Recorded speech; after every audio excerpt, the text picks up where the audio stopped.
Press some hand, let's get in the car, I said. She grabbed my hand, girls rescue, met the bar, witness said. Tears fled the hand, I'm waiting, I dare. She tweet, I guess she confess. She thinking less, not drinking less. Bathroom sex, best it gets, spontaneous. Our stereotype, put to rest tonight. Imagine, believe, and achieve, it works.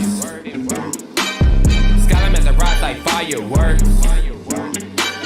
Smell through the back, don't touch my Hey, hello everybody, and welcome to this edition of of After the Storm. Sorry, I was going to say after the unpopular hour, but this is After the Storm, your OKC Thunder post-game analysis show. Just got done watching the second Thunder post-game or Thunder Summer League game. J-Dub did not play tonight, which I'm completely okay with because, I mean, you saw you needed to see from him. Was he ready to go? Yes.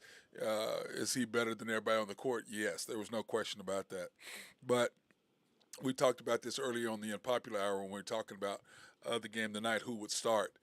And so, start the game, we had Jay Will, Chet, Trey, Butler, and Jang. And Butler started in front of that, which I didn't mind because I think, I kind of like this kid. I didn't remember a whole lot about him last year when we brought him on at the end of last year. And then I watched him play more and more now. And I'm like, okay, now I remember who he was watching him play and when he was at Baylor. So I still kind of like him, but, to me it's a difference between him and Trey Mann. He's a better player, defensive player than Trey Mann, clearly. Trey Mann still is doing what Trey Mann does. I mean, he started out the game really playing within himself, and then all of a sudden here he's launching long threes and trying to go one-on-one and getting the ball stole from him and, just doing what the reason why Trey wasn't playing anymore, he started doing and showing why. And I'm like, dude, he can't help himself. I mean, he's got, he's going 30. And so, to me, I think it's two things. I think one, Trey is trying to showcase himself to other teams that he's a possible come off the bench guy that can get your buckets, and I think the Thunder are showing him as a possible guy that come off the bench and get your buckets because I don't see. I mean, I don't understand why someone can't sit down and talk to him and go, bro, quit shooting shot threes off the line. The lady tonight, Holly Rose, under talking about, he's shooting from the logo. He can't shoot from the logo. Why are you promoting him shooting from the logo? He can't shoot from the logo. That's the problem with him. That was the problem with the Thunder. You get in the game, and then you claw yourself back down 16, get all the way back in the game, and what do? You start throwing the ball away. You start shooting threes. You start doing uncharacteristic type things that got you back in the game. And then Chet is slow. Jang is slow. They both play very, very slow. I mean, it's just very frustrating to watch both of those guys. Chet is slow with the ball, and he's a 7-footer. He's slow with the basketball. He's not this great ball handling deal like I've been saying since last year. Stop it with all that nonsense. And, there was a block that J-Dub had, or J. Will that we'll talk about here in a minute. If that had been Chet, that had been all over it. They barely said anything about it.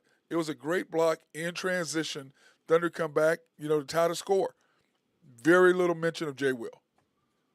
And I was talking to my guy Nathan Taylor, who's going to be on here in a little bit. And Nathan and I were just talking about, they would have blown that up. Chet this, Chet that. I'm sorry, you can't juice somebody up who's not there. Chet is working his way back in. Chet is slow. His handles, like I've said many, many times, against these guys who are 6'9", 6'8", 6'9", with long arms, and him with that slow-ass high dribble, he's 7 foot. That's not going to work on this level. I don't know what you guys got to think. He's bringing the ball up the court, trying to turn him into a point guard, trying to showcase him as this unicorn. He ain't that. Get him down low in the post. Let him do some jump hooks, turn around, jump shots. His three is still shaky at best, like it was in college.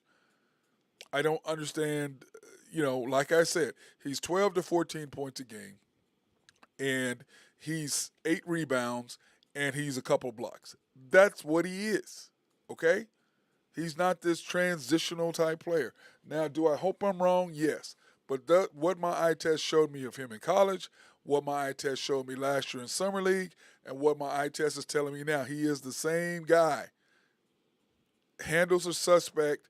He's just He's a good player.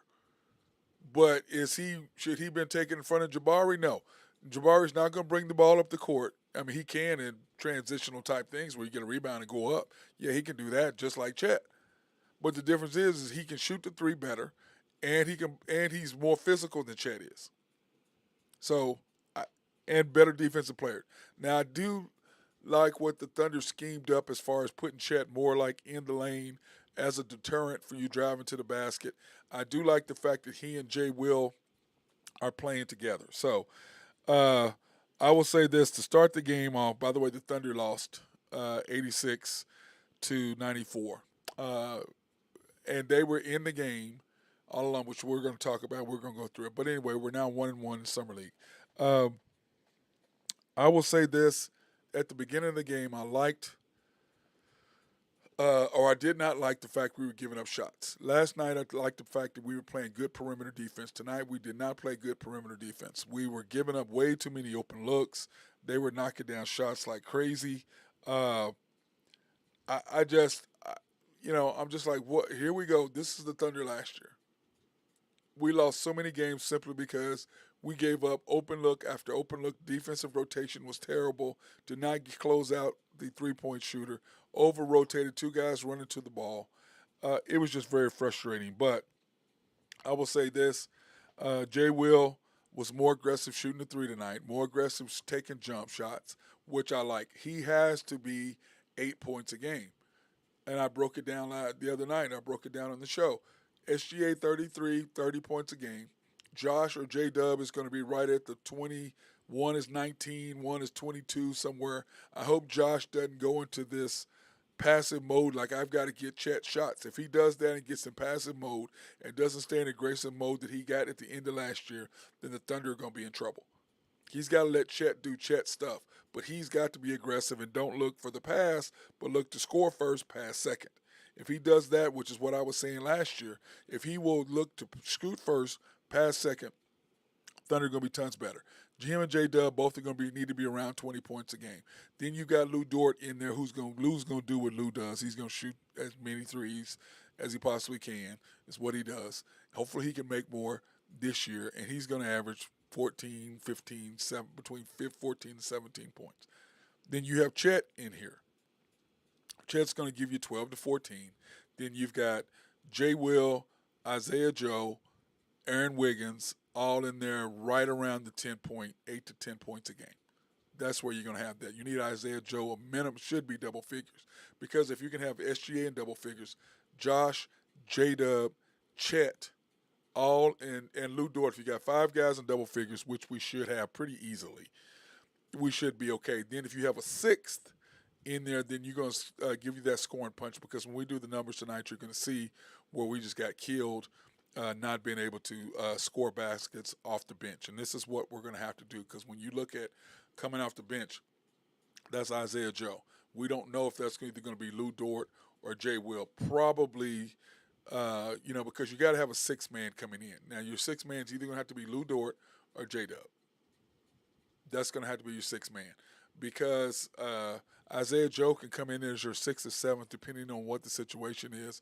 But for the most part, the question is, can you start J-Dub, Jay Will, Chet, Josh, and SGA? Can Dort now come off the bench?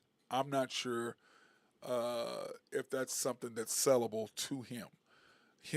J-Dub coming off the bench is probably more of a sale, because he is a second-year player versus having a veteran coming off the bench. So that's kind of how I look at that.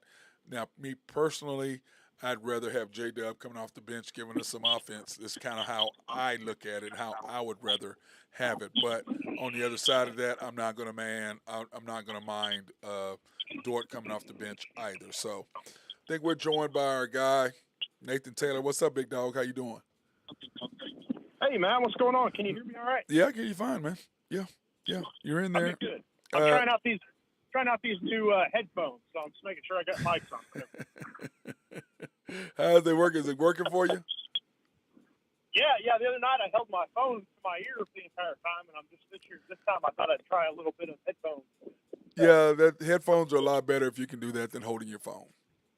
I will see that. Yeah. Our next step is to get your face on when we're both on the screen, but you're gonna have to be someplace where we know that you can be settled and do that. So we got to get you one of those. We got to get you a webcam and a ring light, and that way you can Sure. set your computer up and be able to do it that way. But anyway, I was sitting there talking about our starting lineup, future starting lineup. I mean, when the season starts, and whether J Dub can come off the bench or Dort, because you and I both like Chet and J Will in there together. Yeah, I think you bring Dort off. That's just my opinion, but Remember, he's a yeah, veteran. I think they look. Remember, he's a veteran, so that's going to be a tough sell. Yeah, but I mean, you know my feelings on Dort. I wouldn't be disappointed if he didn't play at all. I know. I would. He's our best defensive player, even though the other guys are coming on. He's our best defensive player. Casey and J Dub, I think, will hopefully turn into that. I know Casey hadn't guarded anybody on the pro level yet. Hoping he turns into that. By the way, Randy Wright, your boss says you have a face for radio. So in other words, he does not want your face on the air with me. Is what he's saying. I mean, I'm gonna be nice. I'm just gonna agree with him. Oh, that's funny. He does pay me, so I guess. Yeah, he does. He does write that check. Yeah, he writes my check. So. That's so wrong, man. That is so wrong. He is not right. He's all wrong. Right is all wrong is what that is. But yeah, I agree with you. Yeah, but what were your feelings? What I was saying early opening up the show is we were giving up way too many wide open shots. I thought Jay Will was doing good. Butler was looking a lot better. I thought in the first to start the game. Huh? Butler did look good tonight. Yeah, he did look good, and then I thought that. We had great ball movement to begin. Even though we were missing shots, we were missing wide open shots. I thought the ball movement was fantastic, which we kept doing, which ended up getting us back in the game after getting down 16. And then Chet, he started slow again. And he's just, dude, I'm just watching. He's slow. And let's not say slow, he's methodical. That's a better word. Not slow, but methodical. Is that a better way to describe him? That he's trying to slow down to make. You know what I'm saying? He's trying to be. Yeah. The problem is he gives up too many turnovers. Well, that's what I'm saying. He's not playing fast, and I'm not sure if he can play fast. I think it'll come with time, but I think his decision making just needs to be a little faster. Yeah, well, but he's losing the ball. He's losing the ball on his handles. That's where he's getting stripped because guys are smaller, and like I've said 1,000 times, he's 7 foot tall, and his Wembanyama's gonna find the same thing out. Dude, you're 7 foot tall. You're dribbling high, and these guys are 6'8", 6'9", 6'10", with long arms and quick and physical. They get up in your grill, they can reach and steal it from you. Even on switches. If they switch out onto a smaller point guard, they can get underneath you and just rip that ball away. Well, and then he was sitting there screaming about how Jay Will wasn't, we got the ball stripped from behind twice. Nobody was screaming. Jay Will was like, hey, I scream. You because I think right now he's trying to do so much that I think is hurting him, if that makes any kind of sense whatsoever. Well, and when he's not the focus of the defense, too, he's probably going to be a little bit. It's going to come along a little better. Well, when he's not, when you start the season, you got SGA, you got Josh, you got J Dub in there. He's going to be less. Now, I did like the fact that Jay Will was way more aggressive tonight. You and I talked about that Monday after the show, how you wanted him to be more aggressive, and we both wanted him to be more aggressive offensively, and he was tonight. And that may have been because J Dub wasn't in there. That's true. Yeah, he's coming along. I mean, I think that lineup with him and Chet with the 4 and 5, I think that's going to be because that takes a little bit of defense. It's kind of like when we had Perkins in the box. You could take Perkins and put him on the 5 for defense, and then Ibaka has the room to roam around and block shots and stuff like that. Yeah, which is exactly what it seems like they're doing. Chet can play off of his man, and come in and block shots on the backside just like Ibaka. Great analogy. Great analogy. Dude, I really like Shackelford, man. I like that guy. I like his confidence. I like the fact that he will shoot the basketball. I really, really like that. What are you? And Maldonado, I'm not a Yeah, fan. Maldonado, I'm not a fan, he bro. didn't really show me much tonight. No, He didn't show me anything Monday.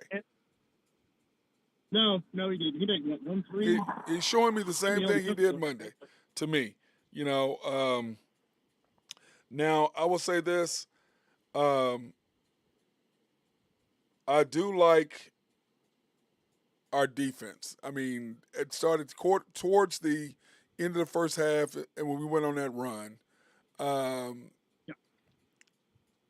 liked our defense. And, you know, the thing is this. I do like the length of our guys now. We've got some guys with some wingspan. You got Jang with wingspan if he can just keep somebody in front of him. Shackford has long wingspan. You got Chet with wingspan. You've got J-Dub with long wingspan. You got SGA with wingspan. So I like the way we can set up Aaron Wiggins with wingspan. I mean, you got Wallace has got a 6'8" wingspan, and Johnson. I didn't hear you. What'd you say?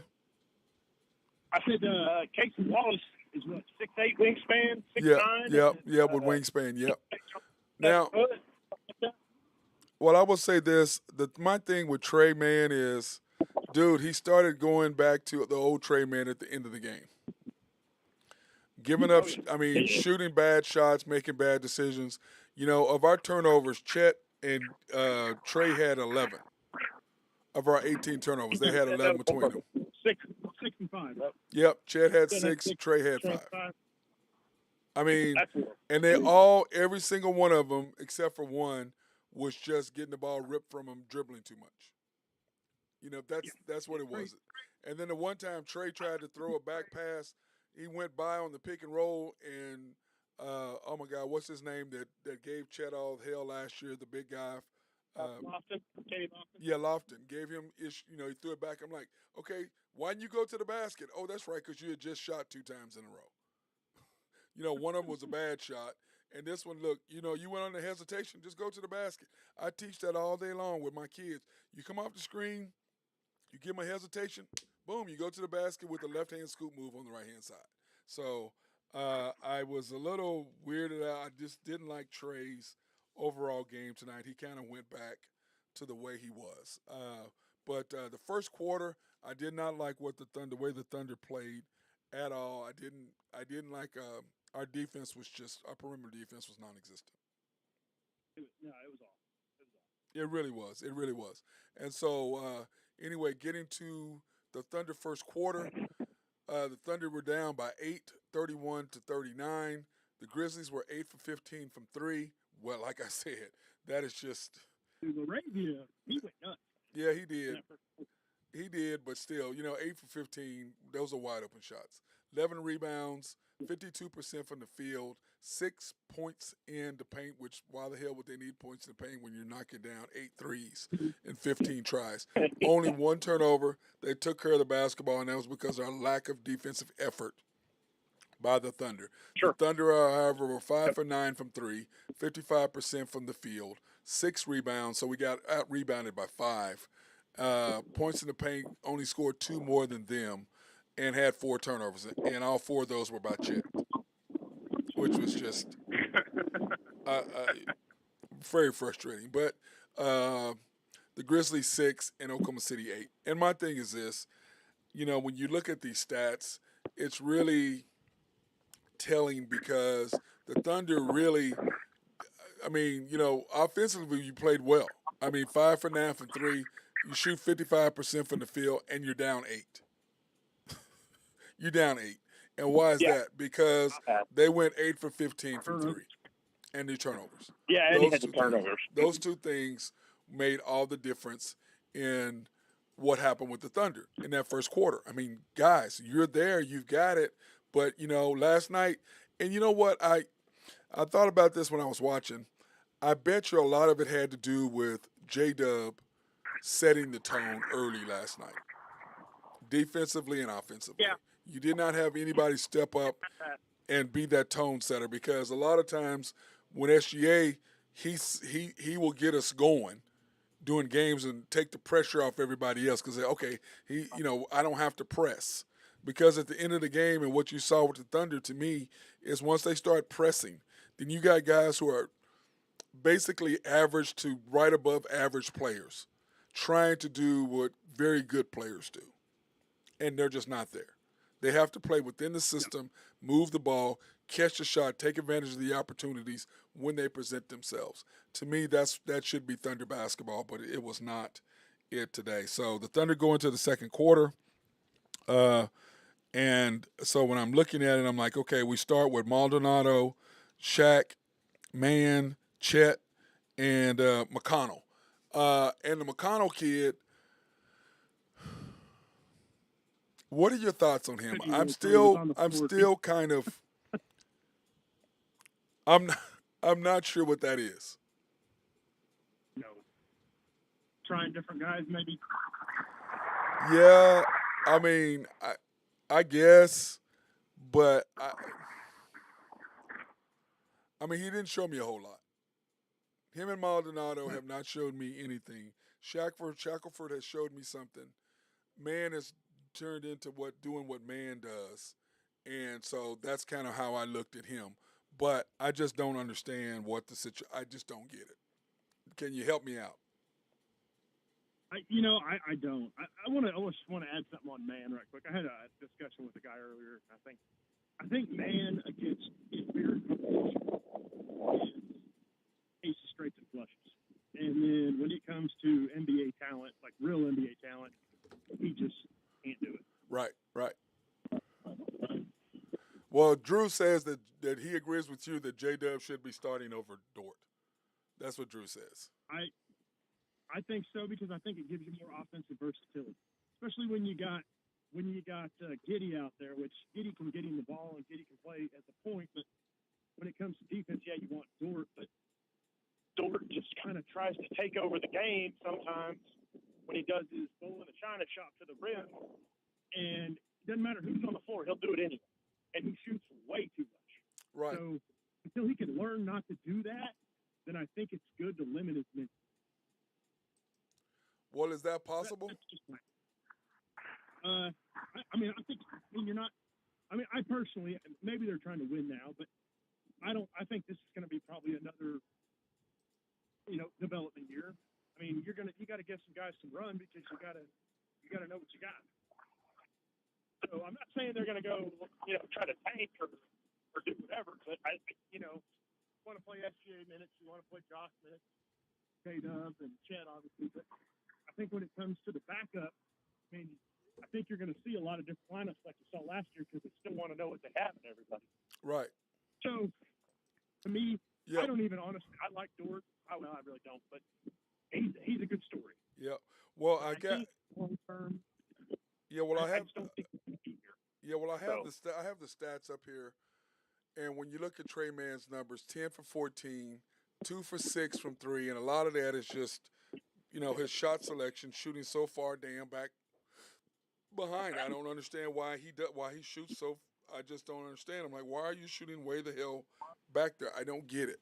Okay, but he's got a handle to get anywhere on the floor. Yeah, and but you look at it, he only had 2 assists tonight. Can't have a point guard having 2 assists. 2 assists.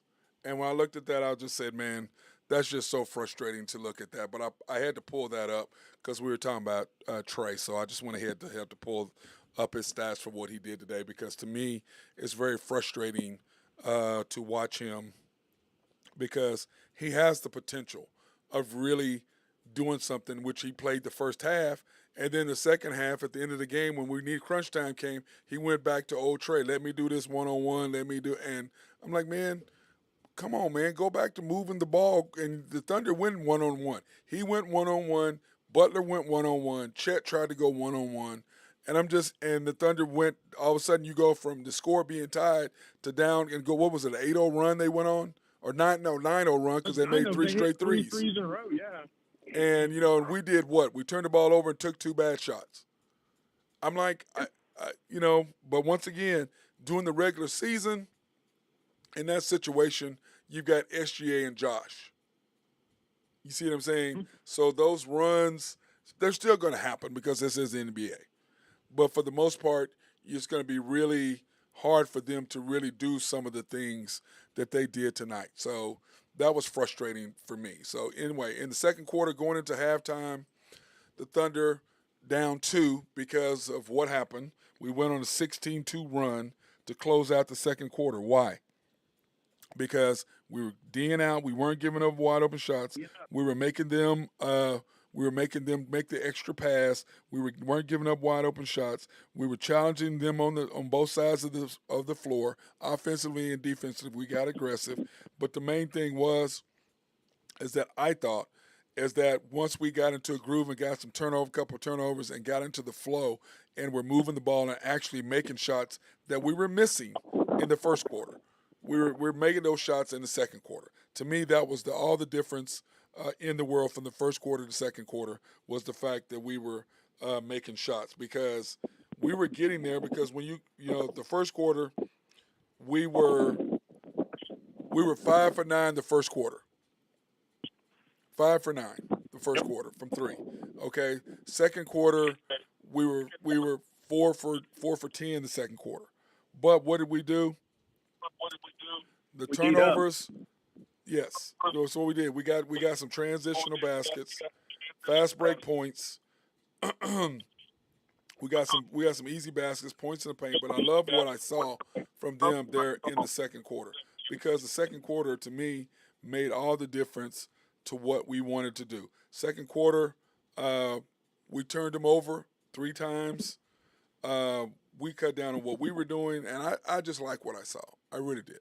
But anyway, the numbers were the Grizzlies were 10 for 23 from 3, 41.5% from the field. And remember, what were they the first quarter? They were 52% from the field, and they were 8 for 15. So they went 2 for 8 the second quarter because we weren't giving up wide open looks. That's the ball game. They went from shooting 52% to 41 because we got on our D and start. Because when the Thunder gets transitional baskets, it makes all the difference in the world. And by that means, I don't mean fast break points. I mean transitional points, which is a whole different thing. 15 rebounds for them, 14 pips, 4 turnovers. The Thunder were 9 for 19 for the half, 53% from the field, 15 rebounds, 14 pips, points in the paint, 8 turnovers. 11, and this is the sad point, 11 points for them for bench, 6 for us. Do you know what we ended up bench scoring-wise? Do you want to take a guess? You want to take a guess on what we ended up bench scoring-wise? We had 6.5. Oh, okay, so we had 12? What do you think we ended up with? 12? 14? 7. 6? Oh, my God. That's horrible. We had 1 bench point the second half. And that would have been a free throw, right? Yep. 1 point the second half from the bench. So it's just frustrating for me when I look at that, But I will say this. I like what I saw. Do you want to see Jay Will play more now? Oh, absolutely. I love that tackle. Yeah, I know you and Drew Henthorne, that's Drew's boy. He loves him some Jay Will. In fact, when we were talking about him, that's who he wanted to draft, us the Thunder to draft, and so they met his wishes, but I think he should have played a lot more last year. But, okay, so J-Dub, do you think he should be done? Oh, yeah, absolutely. I agree. J-Dub should be done. Jay Will, I think Chet needs to play at least in the summer league. He needs games. He needs court time. Now, I do not want him to play tomorrow night. I think Chet should take tomorrow night off because it's a back-to-back. It's a back-to-back. And I said that. But you might even see him this regular season. I mean, just to start off, yeah. I don't want him. That's what I said. That's what I said earlier on the Popular Hour today. To me, you sit Chet on back-to-backs unless it's in a team where he can get some easy baskets and pat stats. Yes, play him. But if it's a Clippers, Lakers, Heat, Minnesota, something like that. You don't play him. You know what I mean? On back to back, and you give him a chance to do that. So I think you play Chet 65, maybe 70 games this year. That's kind of how I look at it and let him. You'll see him. You'll probably see him take that. Depending on who the opposite people have at that's what I mean. Depends on who he's playing. Yes. Yeah, you're talking Minnesota. I mean, they're probably going to sit him, to be honest. Right. Well, because no. On a back to back. Not on a regular. But on a back to back. Yes, I agree. Okay, so Chet, you and I both agree he should be playing Saturday in the summer league when the summer league starts. Correct? Absolutely. Okay. What about J-Dub? No. J-Will, I maybe a couple games in the real one, but tomorrow night. I think tomorrow night, I think you play J-Will, and if you don't play him, I'm okay with that. Okay, I'm okay if J-Will does not play tomorrow night. I do want him to play at least a couple. Him like 25, 30 minutes. If he plays maybe 15, 20. Yeah, something like that. I think you kind of keep him in, but you play.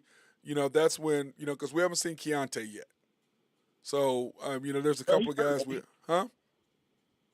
Isn't Keontae hurt? Didn't they say he was out for the entire summer league?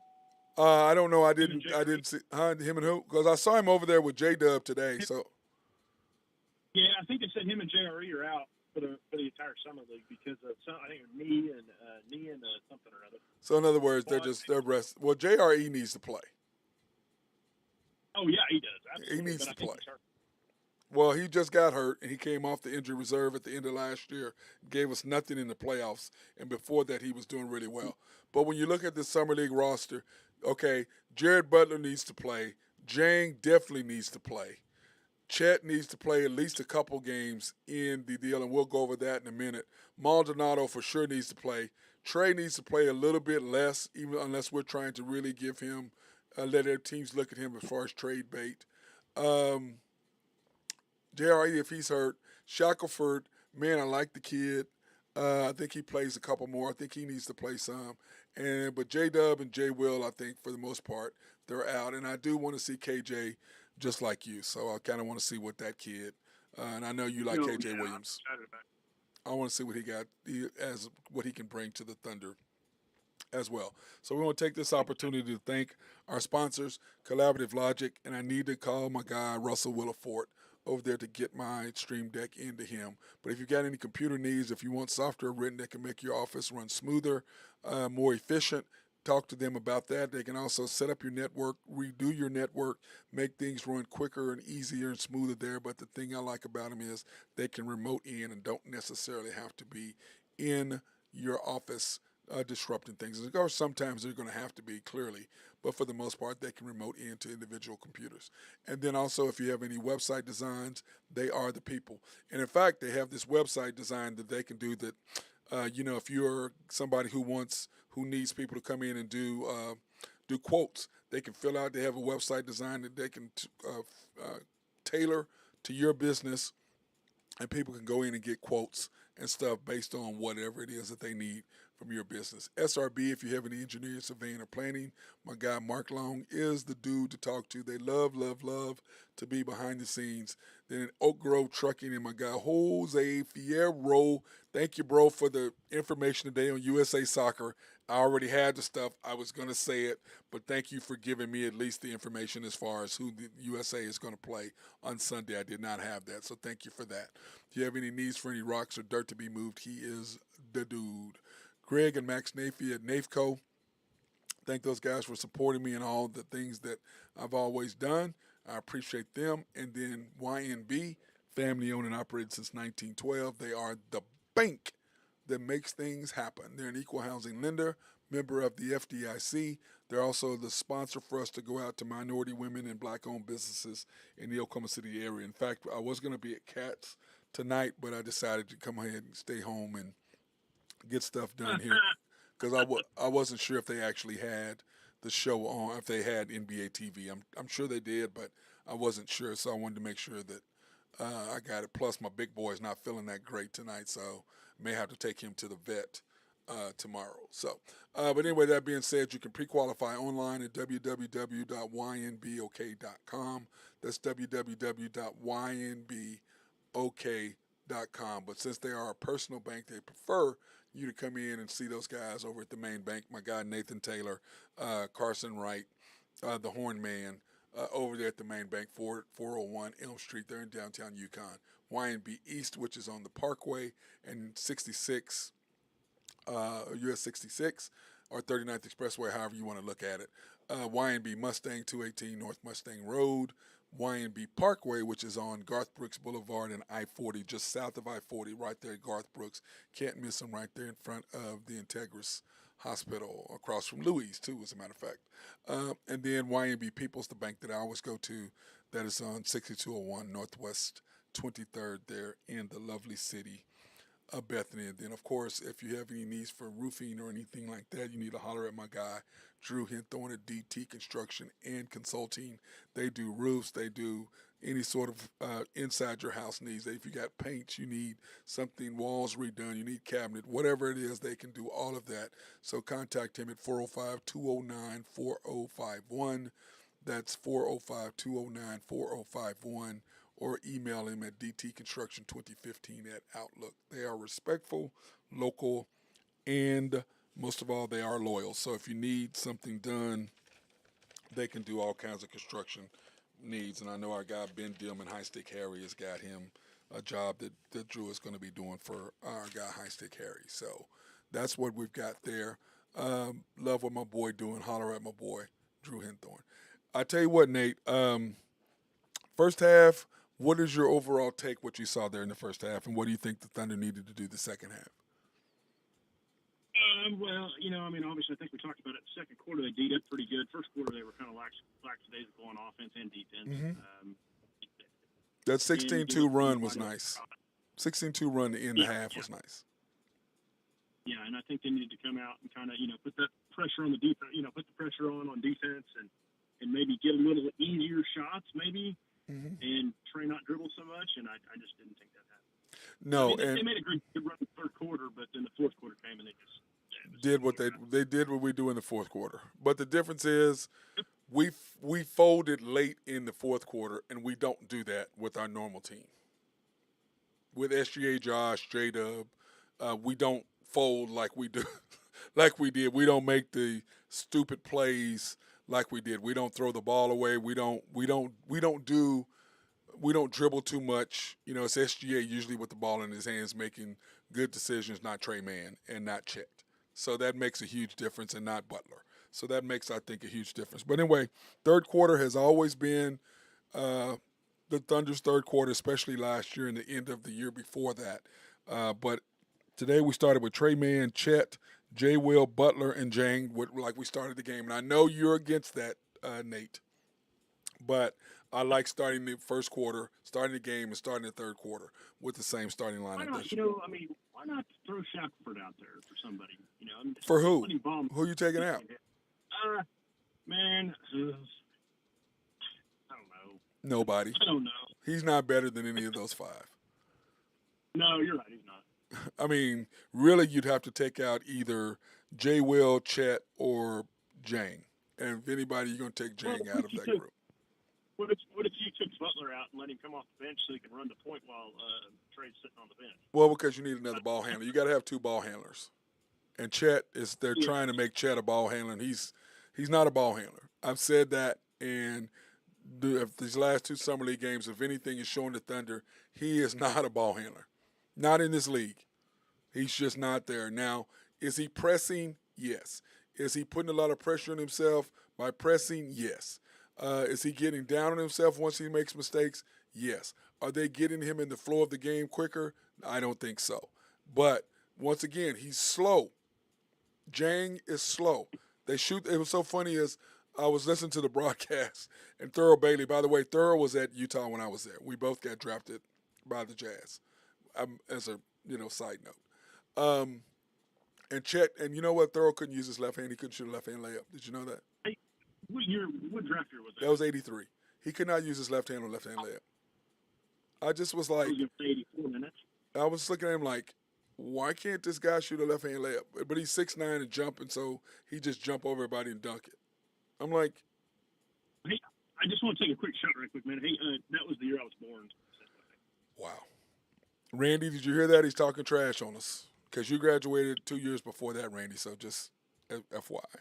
Uh, but anyway, to start the third quarter, I really did like our ball movement. Our transition defense was still lacking. We didn't move well. I didn't think. I thought we should move better with the ball. Transition defense was not very good. Now, this was when Jay Will made that nice block.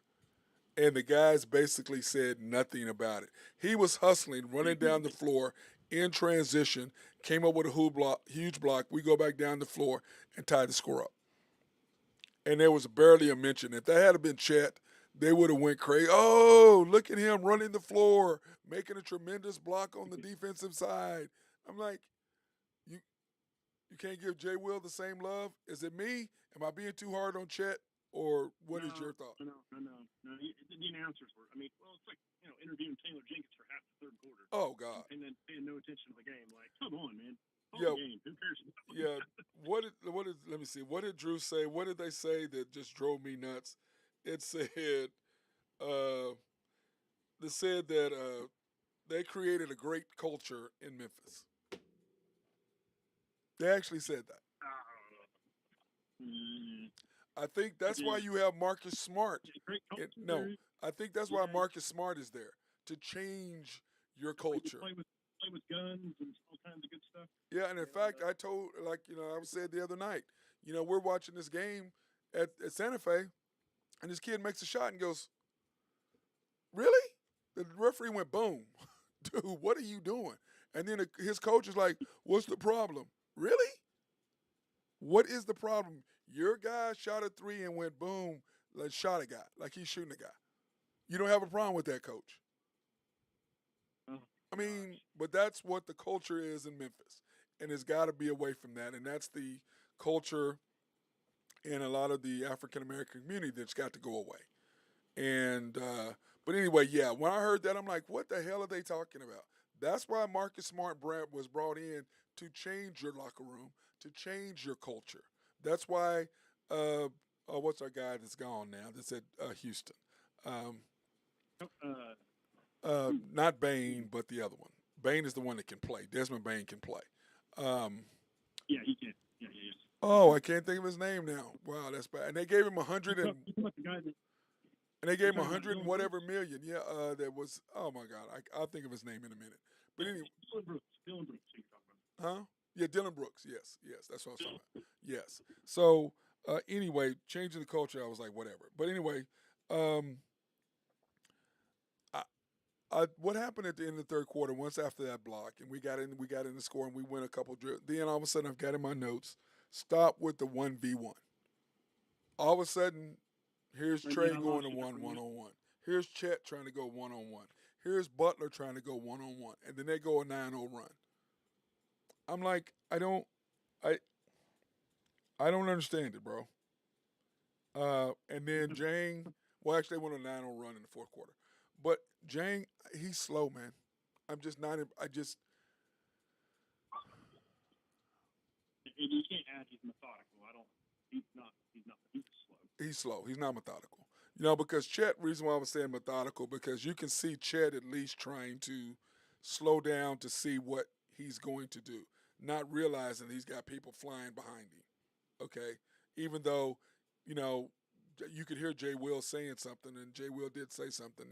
You could hear the announcer say that he did say something to him and warned him.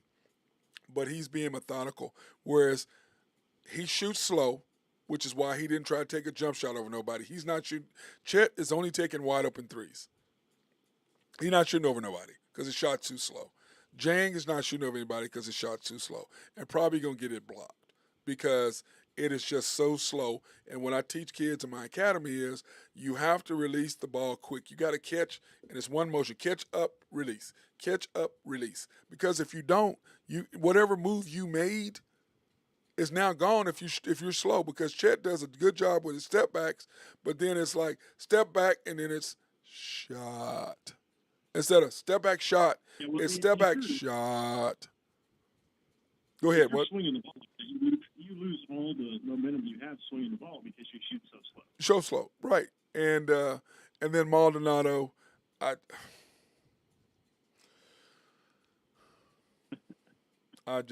mean, but you know what? This is summer league, and like I said, we know what our 8 is or our 9. I cannot wait to see Kaysen to see what he's actually going to give us. And if you're saying Deontay is not going to play this summer, that's going to set him back as far as him being able to get any significant minutes early in the year. That's what that's telling me. And if JRE's not going, yeah, I think he was hurt throughout the whole thing, but I could be wrong. well, then if he was hurt, that means he was hurt coming into camp. Did you know that when you drafted him? Well, no, I think he got hurt before the practice. I think Joe Masato put out something about it. I think Okay, I'll go back and look at that for tomorrow and check it out, so we can kind of get a good feel for that. Anyway, third quarter, Grizzlies 75-70, up 5. Grizzlies 14 for 31 from 3, and that's 41% from the field. 25 rebounds, 18 pips, 10 turnovers. Thunder 12 for 25, 46.8. And the 39 rebounds, I'm like, man, that's a lot of damn rebounds. Let me see. We had 25 rebounds, not 39 rebounds. Wait, excuse me. We had 23 rebounds is what we had, not 39. I must not have changed that. And then points in the paint, we had 26. So I needed to change that. 12 turnovers. Bench scoring, Grizzlies 21. Thunder did not have that. Thunder had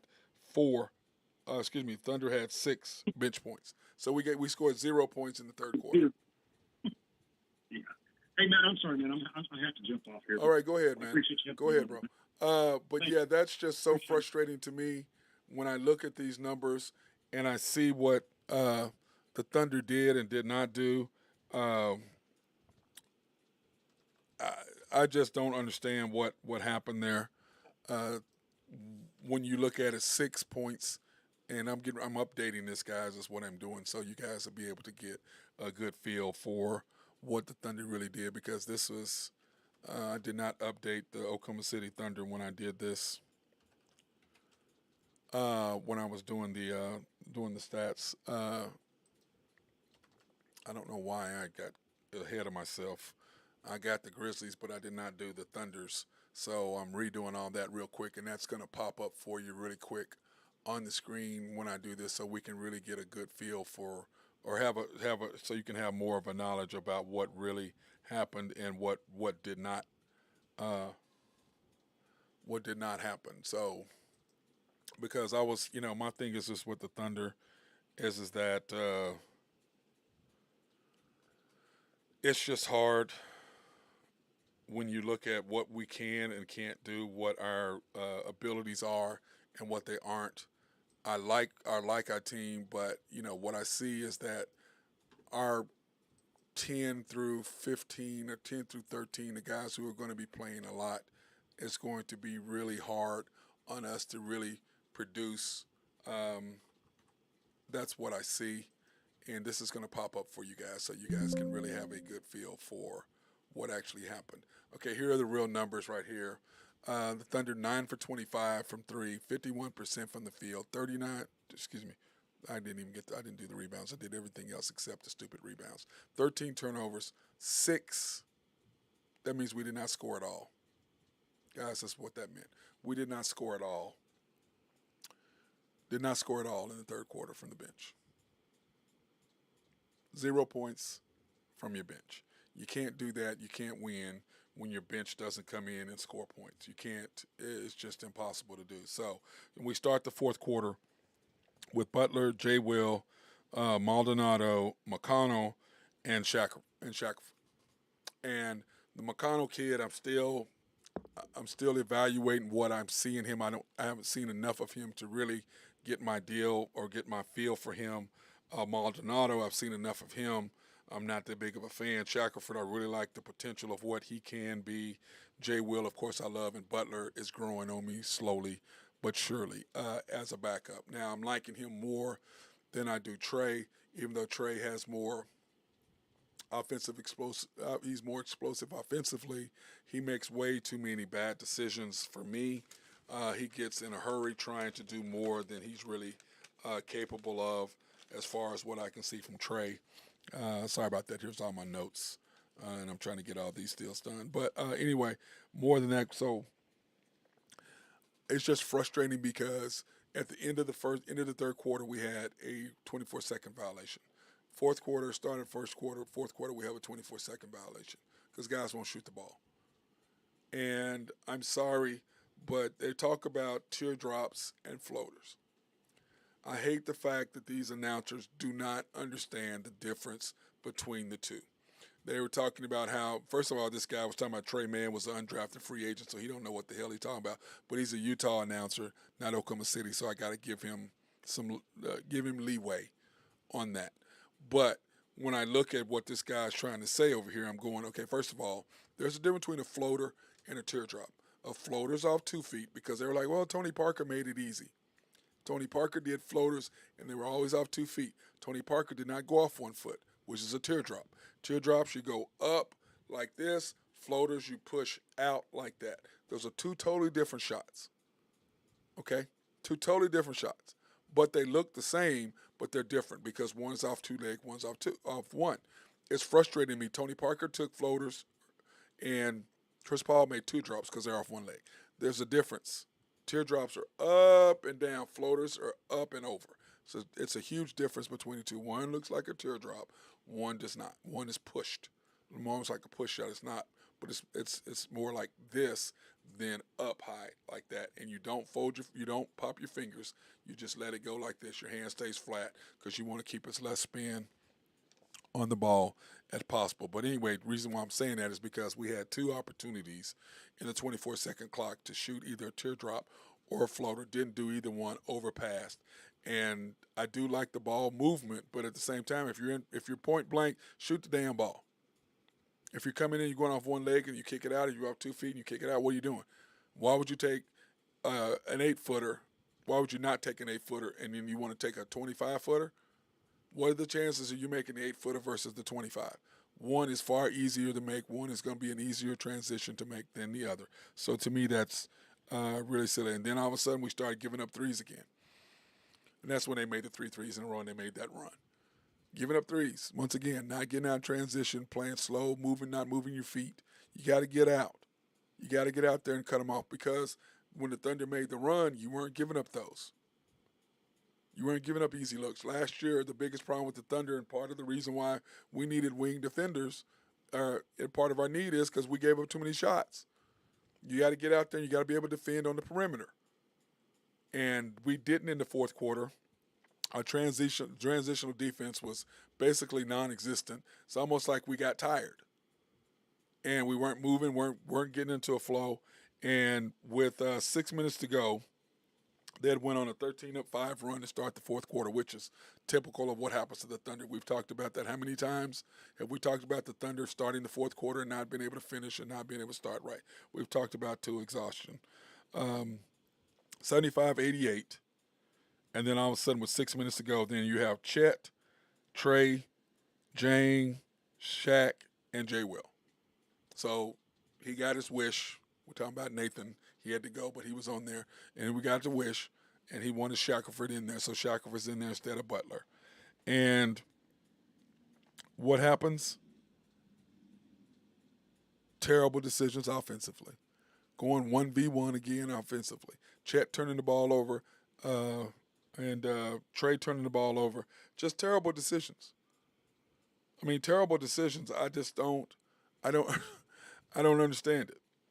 I don't understand it. But in that particular run with those groups, we ended up going on an 11-6 run. Kind of what the Thunder do when they put in at the end of games when we get all the way down because of their lineups. Same thing. SGA, Josh, J-Dub, Dort, and J. Will. Or either SGA, Aaron Wiggins, Dort, J-Dub, and J. Will. That's what ends up happening. It's one of those 6 are in the game to close it out to get the Thunder back. That's what happens. And we went on 11-5 to close or 11-6 run to close the game out. But what did we do? We lost. because you got too far behind because of guys out there going 1v1, letting the shot clock close out because of who you had on the court. And that tends to be the Thunder's MO. It's what we do. And that's how we ended up losing the game. I mean, quite framed. I mean, it's not rocket science, but that's basically what happened. So the final score, 94-86. Thunder lose by 8. The Grizzlies ended up being 17 for 38 from the field, 40% from the field, 36 rebounds, 26 pips. Thunder, however, were 10 for 34 from the field, from 3. Again, there we go, shooting a bunch of threes. That's just what the Thunder do. 47% from the field, 34 rebounds, 34 pips, 18 turnovers. Yep, 18 turnovers, but only 1 point from the bench in the second half. And when you look at the first half versus second half, look at that. They had 10 from their bench. We had 1. We went 1 for 15 from 3. They went 7 for 15 from 3 in the second half. They shot 41% for the first half, 40% for the second. We dropped from 53 to 47, which killed us. And then rebounds, 36 to 34. We lost that by 2. And then points in the paint, we did win, but they're knocking down threes, so why would they want to do it? And the turnovers, we had 8 to their 4, and ended up with 18 to 12. And we've talked about this ad nauseum. You can't turn the ball over 17 to 20 times a game and expect to win. It's not going to happen. And the final box scores here, you had Butler, 27 minutes, 5 for 11, 3 for 7. Good 4 rebounds, 6 assists. Not a bad night. Jang, 32 minutes, 5 for 10, 1 for 4, with 6 rebounds, 2 assists, and 2 blocks. Jared Butler also had a block too, with 2 turnovers. Chet, in 30 minutes, there was a lot of minutes, but Chet's got to play. We've got to have him on the floor. He just has to get time. I mean, he's just going to have to. And that's why tomorrow I do not play him, but I do play him in the first round of Summer League. Chet, 3 for 8, 0 for 4 from 3, with 11 rebounds, 1 assist, and 6 turnovers with 3 blocks. So stat line is about what I think Chet will be, 12 to 14, 8 to 10 rebounds, a couple of blocks. That's about, to me, what Chet's stat line is going to be for this year. J-Dub, 27 minutes, 4 for 11, 2 for 7. He had a lot of threes that went in and out.